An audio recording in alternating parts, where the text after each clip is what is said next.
De moins en moins de passagers à l'aéroport de Poitiers-Biard.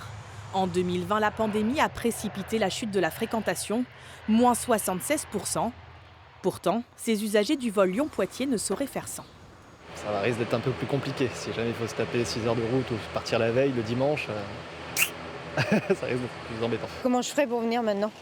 Je serais obligée de passer par Paris, louer une voiture ou prendre un train qui est très très long. Là, en 3 heures, je suis là. C'est vraiment... pourvu que ça dure. Des inquiétudes nourries par la position de Grand Poitiers. Ce matin, ses représentants, emmenés par la maire écologiste Léonore Monconduit, ont dit non.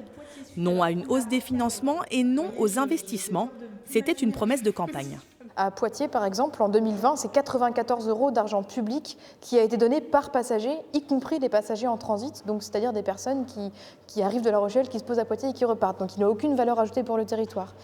Et pour moi et pour nous, un certain nombre d'élus de Grand Poitiers, c'est trop. Mais Grand Poitiers est minoritaire au sein du syndicat mixte qui gère l'aéroport. Le département, principal financeur, n'est pas du tout sur la même longueur d'onde. Il mise sur l'avenir de la structure à long terme. Le budget de 2 100 000 € a finalement été adopté. Autre point de désaccord, la possible installation sur le site de Biard d'un centre de formation à la maintenance d'hélicoptères.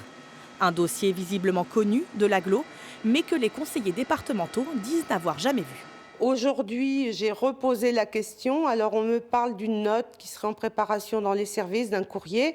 Moi, je pense qu'un dossier de cette envergure, avec les questionnements, il y a 70 emplois à la clé.